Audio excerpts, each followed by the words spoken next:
Permasalahan terjadinya penumpukan ratik di beberapa titik di kawasan Siring 0 km, Jalan Jenderal Sudirman, Banjarmasin Tengah ternyata kadahannya disebabkan oleh tubuhan pedagang nang berjualan di kawasan tersebut. Namun tumpukan ratik juga berasal dari warga sekitar nang koler membuang ratik ke wadah ratik nang telah disediakan. Permasalahan terjadinya penumpukan ratik di beberapa titik di kawasan Siring 0 km Jalan Jenderal Sudirman, Banjarmasin Tengah ternyata kadahannya disebabkan oleh bubuhan pedagang nang berjualan di kawasan tersebut. Namun tumpukan ratik juga berasal dari warga sekitar nang koler membuang ratik ke wadah ratik nang telah disediakan. Salah seorang petugas kebersihan DLH Banjarmasin, Ibram Syah wayah ditakuni Prima TV, Baisukan Senin 25 Oktober 2021 memadahakan seharusnya warga kada menjadikan kawasan Siring Sudirman menjadi wadah pembuangan ratik. Menurut Ibram Syah, penumpukan ratik terjadi pada hari-hari weekend, yaitu Sabtu dan Minggu. Sehingga hari Senin bubuhan petugas kebersihan pun harus mengangkut ratik hingga 3 pickup atau lebih, karena tumpukan ratiknya begitu banyak. Ibram Syah sangat menyayangkan masih kurangnya kesadaran warga nang membuang ratik ke sembarang tempat, padahal di kawasan Siring sudah diadakan wadah untuk membuang ratik.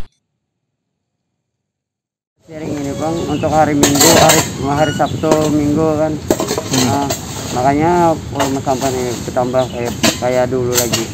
Ini dari pedagang kah atau dari pedagang juga, pengunjung kalau ada bang pengunjung ini biasanya dari pedagang atau dari gang. Kalau ini ada dari gang, yang gang tuh bisa membuang ke sini juga misalnya. Oh, dari warga lah. Warga ada juga yang membuang ke sini.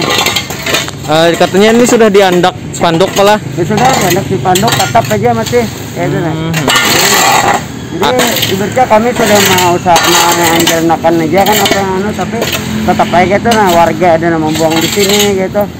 Kayak pedagang kayak itu juga kalau gitu.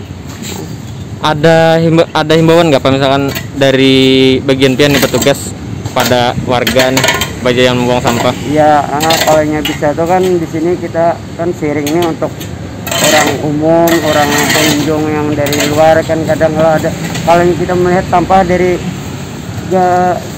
luar dari masyarakat itu kan masuk ke sini kita kadang supan juga gitu kalau bisa tuh warga ini sadar diri aja gitu Ibram Syah meminta warga untuk bersama-sama menjaga Siring yang merupakan tempat umum dan destinasi wisata yang harus dipelihara bersama keindahannya.